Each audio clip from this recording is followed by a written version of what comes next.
Tumetembea vya kutosha katika mradi huu wa bwawa la Mwalimu Nyerere. Tunashukuru sana engineer, umetutembeza na tumeona kwa macho yetu, na hilo lilikuwa la muhimu sana kwa sababu tumepata exposure pia.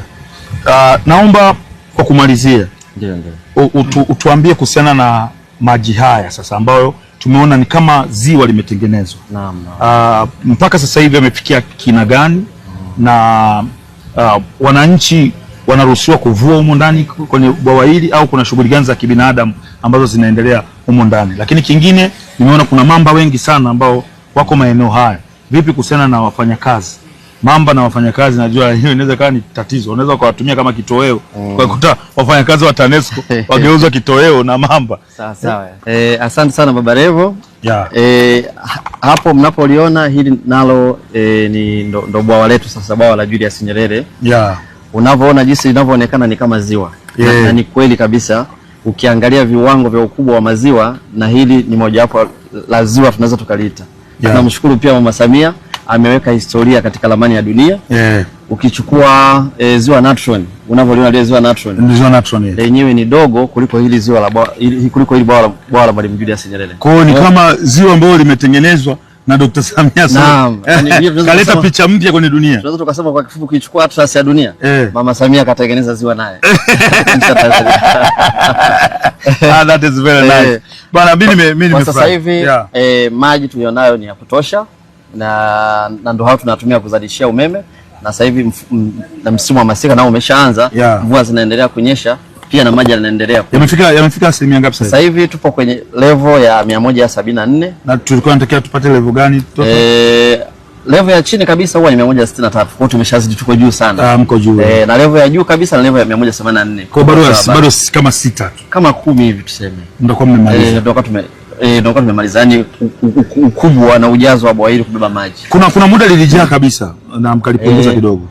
Na mwaka jana kweli mvua zile zilikuwa ni nyingi, na tunamshukuru Mungu kwa kweli, baada ya kumaliza tu mradi kujenga ili bwawa hapo pia na kwenyewe tukapata na maji ya kutosha.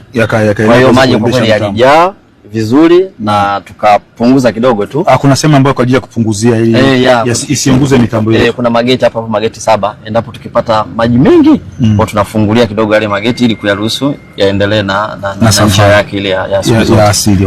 Umeulizia swala la mamba. Ni kweli huu mto bana una mamba wengi sana. Na mamba wa humu wanaishi hawana stress tuseme. Kwa nini hawasumbuli? Wapo ndani ya hifadhi. Ni ndani ya hifadhi ya Nyerere. Ndani ya hifadhi ya Nyerere. Kwa hiyo hawana bugza yoyote ile. Ukiua mamba ni kosa kisheria. Ile ni nyara ya serikali. Hautaki kuigusa hata kufanya kwa lolote lile yani.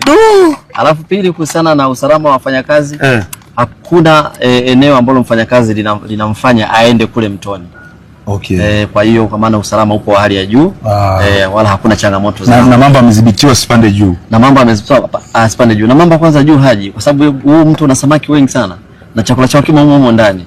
Wana mawindo yao mengi wanafanya humo ndani ya mto. Mamba wamewezaje kuvuka sasa kutoka upande huu wa huku kwenda upande wa pili? Wamepita kwenye mashine, wamepitaje? Hapana, wakati tunatengeneza hili bwawa, amini hili tuta hili unaloliona hili. Wale waliokuwa huku wamebaki kuwa huku na maisha yao, na wale waliokuwa chini nao wameendelea kuwa na maisha yao kule. Kwa mmewatenganisha. Tumewatenganisha tayari yani. Hakuna namna yoyote mamba anaweza kaingia kwenye mfumo wa kuingia kwenye mtambo. Hapana, kwa sababu mtambo kule ule mtambo unapokuwa unazunguka una kama yale machujio, mapropela yale. Kama kwenye feni yale. Kwa mamba hawezi kuingia mule. Akiingia anakatwa hapo pili hawezi kufika. Mamba huwa hawezi kuogelea kwenye kina kirefu.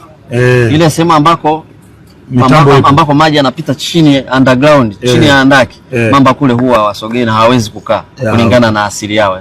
Kwa maana hata hapo umeona mamba wanakaa tu pembeni wakiota jua. Kuhusu swala la uharibifu eti mamba sio wanakufa wanafanyaje, hapana. Hatuna hiyo kesi. Jamani, bwawa la Mwalimu Nyerere pamoja na vitu vyote, lakini lina moja kati ya engineer ambaye anajua kulielezea vizuri, kwa sababu unalijua vizuri ili bwawa, unaijua sana umradi, na tunashukuru sana. Sisi kama waandishi wa habari tumeridhika. Mpaka sasa hivi tunasema hongereni sana nyie kama wazawa, mmesimamia mradi wetu, na sisi tunaenda kumwambia mama kwamba kwenye bwawa la Mwalimu Nyerere hauna deni. Tunashukuru sana. Asante. Karibuni sana.